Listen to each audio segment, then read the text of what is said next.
దివ్యాత్మ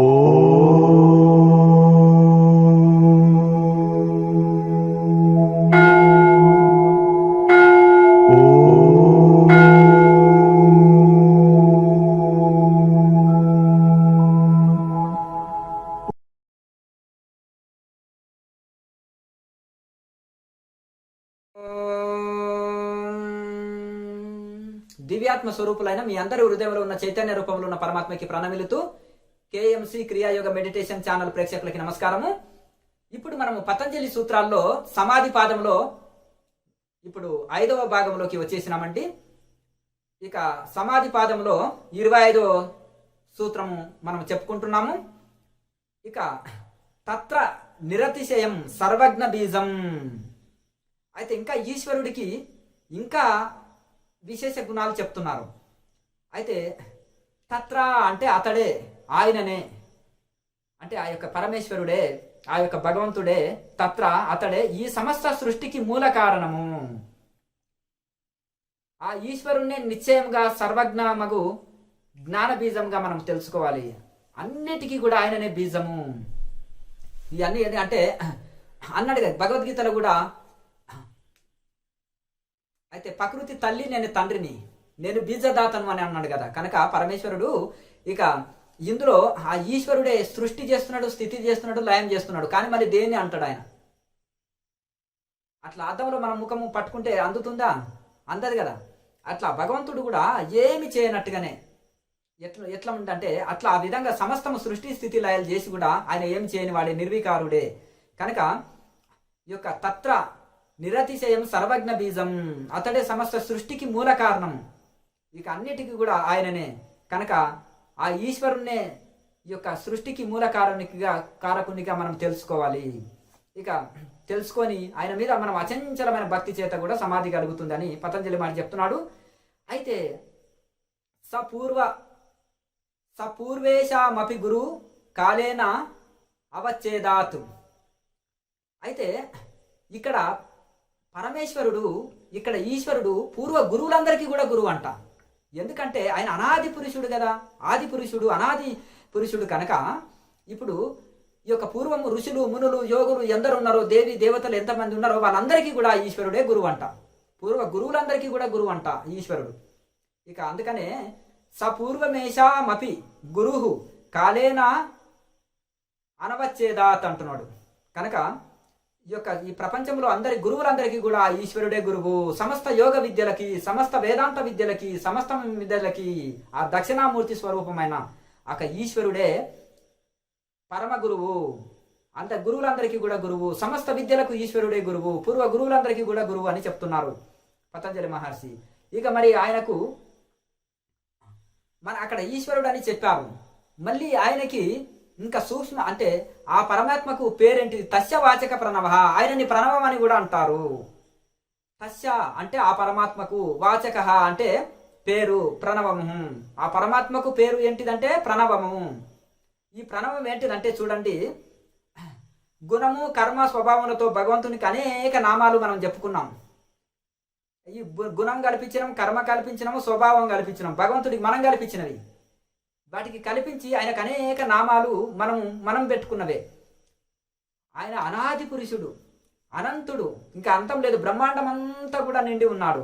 ఆ పరమాత్మనికి ముఖ్య నామము ప్రణవము, ఓంకారం. కనుక బాగా ఒక ట్రాన్స్ఫారం దగ్గరికి వెళ్తే ఓం సౌండ్ వస్తుంది, ఒక గాలి బాగా వీస్తుంటే ఓం సౌండ్ వస్తుంది, సముద్ర ఘోష, ఘంటానాదము, మృదంగనాదము, ప్రతి దాంట్లో ఓంకారము వస్తుంది. అట్లా ఈ సృష్టిలో ప్రతి శబ్దము ఓంకారము. కనుక ఇక ఆ పరమాత్మకు, భగవంతుడికి తస్య వాచక ప్రణవ, భగవంతుడికి పేరు ప్రణవము, ఆ ఈశ్వరుడి పేరు ప్రణవము. తజ్జప తదర్థ భావనం. ఇక చాలా మంది ఏమంటున్నారంటే తారకం అంటున్నారు. తారకం అంటే ఓంకారమే, తారణ చేస్తే తరింపజేయనది ఓంకారమే, ఏకాక్షరి. కనుక తారకం అంటే తారణ చేస్తే తరింపజేసేది, అంటే దాన్ని జపం చేస్తే తరింపజేసేది. కనుక తజ్జప తదర్థ భావనం. అయితే ఆ ఓంకారాన్నే తజ్జప, ఆ ఓంకారాన్ని జపించండి, తదర్థ భావన సహితంగా, విచారణ సహితంగా జపం చేయండి అంటున్నాడు. ఎట్లా విచారణ సహితంగా అంటే ఓంకారానికి 3 పాదాలు ఉంటాయి. ఒకటి ఆకారం బ్రహ్మ, ఉకారం విష్ణు, మకారం మహేశ్వరుడు, త్రిమూర్తులు ఉంటారు. చివరికి వచ్చిన ఊ అర్ధమాత్రం ఉంటుంది కదా అనేది ఆ ఊ చివరికి ఆ అర్ధమాత్ర ఏదైతే ఉంటుందో అది నిజంగా పరమాత్మ స్వరూపము, ఈ యొక్క ఆత్మస్వరూపము. బ్రహ్మ విష్ణు మహేశ్వర్లకి ఏది ఆత్మనో చివరిది అర్ధమాత్ర ఓంకారం అనమాట. అయితే ఇక్కడ తజ్జప తదర్థ భావనం, దాని అర్థభావన సహితంగా మనము జపం చేయమని ఇక్కడ పతంజలి మహర్షి చెప్తున్నాడు. ఎందుకంటే ఈ యొక్క ఒకే పరమాత్మ మూడు మూర్తులుగా మారిపోయారు. ఒకరు సృష్టి చేస్తున్నారు, ఒక స్థితి చేస్తున్నారు, ఒకరు లయం చేస్తున్నారు. ఇంకొకటి కొంతమంది నాస్తికవాదులు ఉంటారు అనుకోండి, వాళ్ళు సృష్టి స్థితిని అయితే నమ్ముతారు కదా, సృష్టి స్థితి లయన్ అయితే ఈ మూడు నమ్ముతారు కదా. మరి ఈ సృష్టి స్థితి లయన్నే త్రిమూర్తులు అంటున్నారు ఇక్కడ అట్లనమాట. దానికి ఆవలున్న అర్థమాత్రనే ఆ యొక్క ఆత్మస్వరూపము. ఇప్పుడు ప్రతి నామాన్ని జపం చేయాలంటే ఇప్పుడు ఏ అష్టోత్తరాలు, ఏ దైవనామంలో అష్టోత్తరాలని ఓం రామాయ నమః, ఓం కృష్ణాయ నమః, ఓం శివాయ నమః, ఓం మాత్రే నమః అంటున్నారు. ఓం కలుపుతున్నారు. ఓం ఎందుకు కలుపుతున్నారు అంటే ఓం ఇంజన్, రామాయ అనేది డబ్బలు, ఓం అనేది ఇంజన్, కృష్ణాయ నమః అనేది డబ్బలు, ఓం అనేది ఇంజన్, శివాయ నమః అనేది డబ్బలు. బాక్సులు ఉంటాయి కదా మన అదే ట్రైన్ డబ్బాలు, ట్రైన్ డబ్బా, ఇది ఇంజన్ అనేది ఓం. ఈ ఓం అనేది ఇంజన్. ఓం లేకుండా ఎవరైనా ఒక పూజలో కానీ ఒక దాంట్లోనో ఓం లేకుండా చెప్తారా? చెప్పరు. కనుక ఎక్కడైనా సరే ఏ ఉపదేశించిన మంత్రం కానీ ఏ వేద మంత్రం కానీ ఎందులోనైనా ఓం అనేది ఇంజన్ లాంటిది. అందులో త్రిమూర్తులు కలిసి ఉంటారు, బ్రహ్మాండం అంతా కలిసి ఉంటుంది, ఆ పరమాత్మ కలిసి ఉంటాడు. కనుక ఓంకారం అనేది ఇంజన్ లాంటిది. ఓంకారం లేకుండా పోతే ప్రాణం ఉండదు ఏ నామానికి. ఓంకారంతో కలిపినప్పుడే బీజం ఇది. ఆ బీజం కలిపినప్పుడే దానికి శక్తి వస్తుంది మంత్రానికి, ప్రతి మంత్రానికి. అందుకనే ఈ యొక్క 360 కోట్ల మంత్రాలు ఉన్నప్పటికీ కూడా అందులో ఓం కలుపుతారు. ఓం అనేది బీజం. బీజం లేకపోతే తాలు గింజలు మొలుస్తాయా? మొలవవు కదా. కనుక బీజం అది ఉన్నప్పుడే శక్తి వస్తుంది మంత్రానికి, అది ఉన్నప్పుడే ఫలితం ఇస్తుంది. కనుక ఆ యొక్క తజ్జప తదర్థ భావనం, ఆ ఓంకారాన్ని ఏకాక్షరిని తారణ చేసి తరింపజేసే తారకము, ఆ ఏకాక్షరిని జపం చేసుకునవచ్చును కూడా. అట్లాగే యోగులు ఇద్దరు కలిసినప్పుడు ఓం అంటారు. ఎందుకు? ఒక యోగి హృదయంలో ఆ యొక్క నాదము పుడుతుంది సాధన కాలంలో. ఆ యొక్క నాదము స్థిరంగా ఉంటుంది జీవితాంతము. ఆ నాదాన్ని దర్శిస్తాడు, స్పర్శిస్తాడు, అనుభూతి చెందుతాడు. కనుక ఆ ఓంకారమే పరమాత్మ అని యోగి 100% నమ్ముతాడు. కనుక ఇద్దరు యోగులు కలిసినప్పుడు ఓం అంటారు. ఇంకా కొంతమంది దైవనామాలు రకరకాల అంటారు కదా, ఈ ఒక ఇద్దరు కలుస్తారు. ఇప్పుడు కొంతమంది జై గురు అంటారు, హరి ఓం అంటారు, ఇంకా కొంతమంది జై శ్రీరామ్ అంటారు, ఒక ఆయన అంటే ఓం నమ శివాయ అంటారు, ఇంకొక ఆయన నమో నారాయణ అంటారు, ఇంకొక ఆయన సీతారాం జై సీతారాం రాధేశ్యామ్ అని సాధువులు ఒక్కొక్కరు ఒక సాంప్రదాయంలో వాళ్ళ దైవనామాన్ని ఉచ్చరించి నమస్కారం చేస్తారు.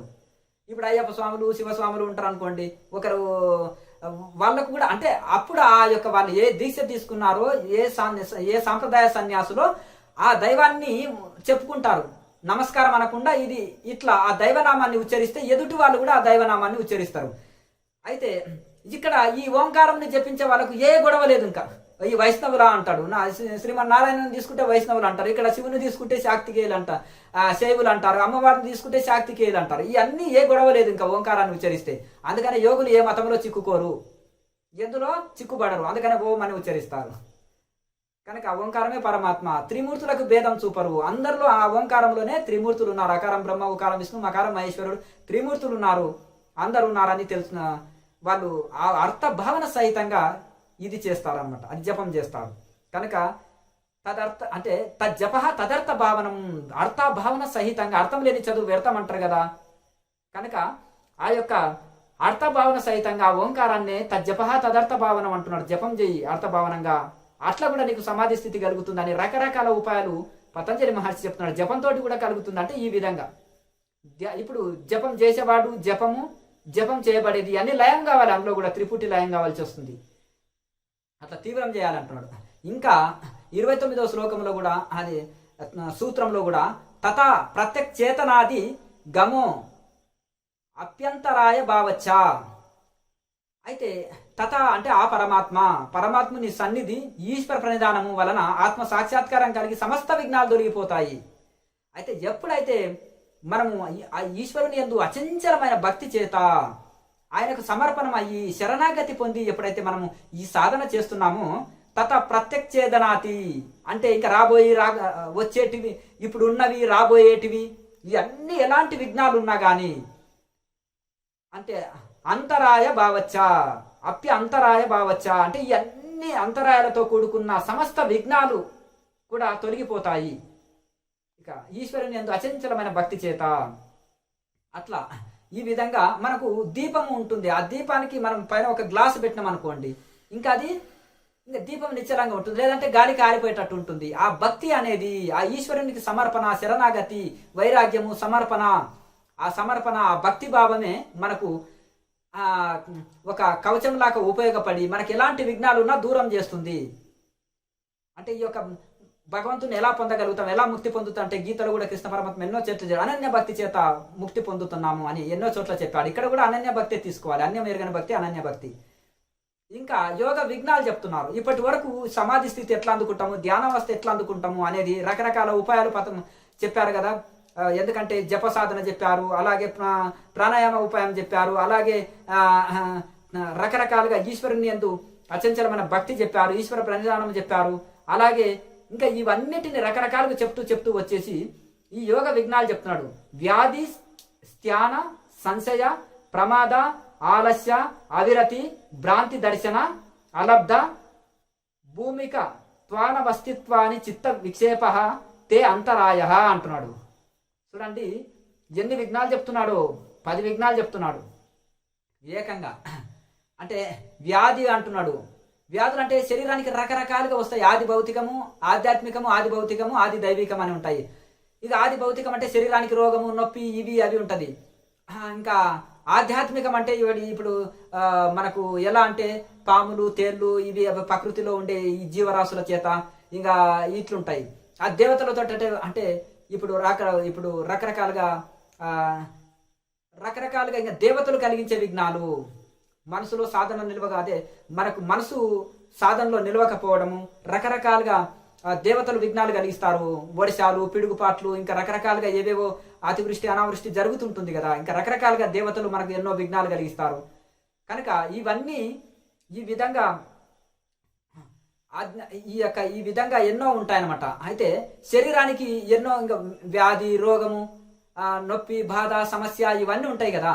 ఇవన్నీ కూడా వ్యాధి రూపంలో విఘ్నం కలుగుతుంది. స్థాన అంటే అయితే మనకు కోరిక ఉంటుంది చేయాలని, తీవ్ర తపన ఉంటుంది కానీ చేయలేం. ఏదో విధంగా టైం వేస్ట్ అవుతుంది, ఏ విధంగా రోజు గడిచిపోతుంటుంది. దాని కోరిక ఉన్నా చేయలేకపోదాన్ని స్థానము అంటారు. ఇంకా సంశయం అంటే సందేహము, సంశయాత్మ వినశ్యతి అని గీతలో కూడా చెప్పారు కదా కృష్ణ పరమాత్మ. సంశయం ఉంటే గొప్ప నష్టపోతావు. ఆ సంశయాలన్నీ సంశయాలు తొలగించుకోమని చెప్తున్నారు. కనుక ఇక ఆ సంశయాలన్నీ తొలగించుకోవాలి. ఆ సందేహం ఉన్నా కానీ అది ఇప్పుడు మూడు రోజుల దారి వెళ్ళినాము, 4 రోజులు వచ్చినాయి ఎక్స్ రోడ్డు, అది ఈ దారి వల్ల కన్ఫ్యూజ్ పెడతాం. గూగుల్ మ్యాప్ అన్న పెట్టుకోవాలి, గురువులన్నా అడగాలి. అట్లా ఈ సందేహం అనమాట. సందేహం ఉంటే ముందుకు వెళ్ళలేము. ఇక గూగుల్ మ్యాప్ పెట్టుకున్నాం అనుకో ఇంకా డైరెక్ట్ వెళ్ళిపోతావు. కనుక అలాగే మనం శాస్త్రంలో డౌట్లు క్లియర్ చేసుకోవాలి. గురువులదన్నా అడిగి డౌట్ క్లియర్ చేసుకున్నాం అనుకో ఇంకా ఉత్సాహంతో వెళ్తాం. అందుకనే అగ్నికి గాలి తోడైతే ఎక్కువ మండుతుంది. అలాగే గురువులతో సందేహం తొలగించుకోవాలి. సంశయాత్మ వినశ్యతి. సందేహం ఉంటే ముందుకు వెళ్ళలేము, గొప్ప నష్టపోతాం. కనుక ఆ సందేహం తొలగించుకుంటే ఉత్సాహంతో ముందుకు వెళ్తాము. శాస్త్రం ఎందుకు చదవాలంటే సందేహాలు తొలగించుకోవడానికి, సాధన మీద గురి కుదరడానికి. గురువులను ఎందుకు మీటర్ అవ్వాలంటే సందేహాన్ని తొలగించుకోవాలి. నెత్తి మీద బరువు లాంటిది, అది తీసేస్తే కింద పడేస్తే తేలిక అయిపోతుంది. కనుక ఇక సంశయం చెప్పుకున్నాడు. ప్రమాద అంటే అనుకోకుండా ప్రమాదాలు జరుగుతుంటాయి. మంచి కార్యానికి శతకోటి విఘ్నాలండి అంటారు కదా ఎవరైనా కానీ. కనుక ఇంకా ఆధ్యాత్మిక మోక్ష సాధనలో అంత తొందరగా మోక్షం పొందితే అందరు ఋషులు అయిపోయేవాళ్ళు. ఎందుకంటే బ్రహ్మదేవుడు అంత అంతర్ముఖం చేసి పెడితే అందరు ఋషులు అయిపోతున్నారు. మనసుని అంతర్ముఖం చేసి పుట్టించాడు, ఇంకా అందరు ఋషులు అవుతున్నారు. అని ఏం చేశాడంటే ఎంత తలకిందులు గిలగిలలాడినా కానీ వాడి మనసు అంతర్ముఖం కాకుండా వద్దన్నదే కోరుకోవాలి. యోగానికి విఘ్నం కలిగించే భోజనమే కోరుకోవాలి, యోగానికి విఘ్నం కలిగించే వ్యవహారాలే మనసు కోరుకోవాలి. అన్ని విఘ్నాలు కలిగించేది వద్దనదే మన మనసు కోరుతుంది. దాన్నే మనసు అంటారు. మనకు లాభం చేకూర్చేది అది కోరితే దాన్ని మనసు ఎందుకు అందరు? కనుక అది ఏదైతే మనకు సాధనకు ఆటంకాలు కలిగిస్తారో అదే మనసును కోరుతుంది. కనుక దాన్ని ఇంకా రకరకాలుగా మనము అనేక రకాల ప్రమాదాలు జరుగుతుంటాయి. ఇంకా ఏదో రకంగా మనకు అంటే ప్రమాదం అంటే ఆలస్యము, ఇది కూడా ఒక ప్రమాదమే. సోమర్తనం ఒక ప్రమాదమే. ప్రమాదం అంటే ఇట్లా సోమర్తనము, ఆలస్యము, బద్ధకము, అట్లా ఈ విధంగా మనకు ఇష్టం లేని అంటే యోగానికి ఆటంకం కలిగించే భోజనము కోరుకోవడము ఇవన్నీ కూడా ప్రమాదమే. ఆలస్య ఇంకా చాలా అంటే మనము సమయాన్ని ఉట్టిగానే వృధా చేస్తుంటాము, సమయం ప్రకారం చేయము, అంటే ఆలస్యం అవుతుంటుంది. మొత్తం అవిరతి అంటే అందులో ఒక తృప్తి కలగకపోవడం, సాధనలో ఒక అవిరతి కలగకపోవడం, ఒక ఆనందం కలగకపోవడము, అందులో ఇంకా అది ఒక విషయాల యందు ఆసక్తి ఉండి, ఇంకా ప్రపంచ విషయాల యందు ఆసక్తి ఉన్నందుకే అవిరతి కలుగుతుంది. అది ఇష్టం ఉంటలేదు, సాధన మీద ఇష్టం ఉంటలేదు. అట్లా భ్రాంతి దర్శనం అంటే తాడు చూసి పాము అనుకోవడము, అనాత్మలలో ఆత్మలు చూడడము, ఆత్మలో అనాత్మని చూడడము, ఇంకా భ్రాంతిలో పోవడము. అలబ్ధము అంటే అయితే మనసు లయం కాకపోవడం, లయమైనా స్థిరం కాకపోవడం, మనసు ఆత్మలో స్థిరంగా నిలవకపోవడం, ఏదైనా క్షణకాలం స్థిరంగా నిలిచినా ఎక్కువసేపు ఉండకపోవడం, అక్కడ దీన్ని అలబ్ధము అంటారు. ఇట్లా ఈ విధంగా అలబ్ధ భూమిక త్వానవస్థితత్వాన్ని చిత్త విక్షేప తే అంతరాయ. ఇక చిత్తానికి కలిగిన విక్షేపాలు అంటారు. ఇక్కడ చిత్తం అంటే మనసుని తీసుకోండి, చిత్త విక్షేపాలు. ఈ యొక్క చిత్తానికి అనేకమైన విక్షేపాలు అంటే విఘ్నాలు. ఈ చిత్త విక్షేపాలు అంటే చిత్తానికి విఘ్నాలు. విక్షేప తే అంతరాయ, ఇవన్నీ కూడా అంతరాయాలు. అంతరాయం అంటే విఘ్నాలు.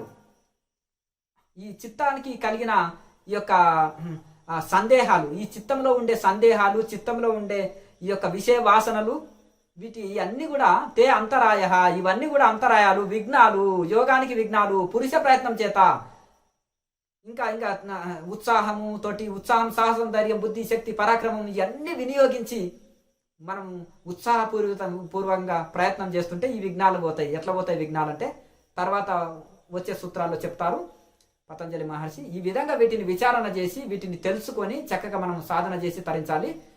లోకా సమస్త సుఖినో భవంతు. ఓం.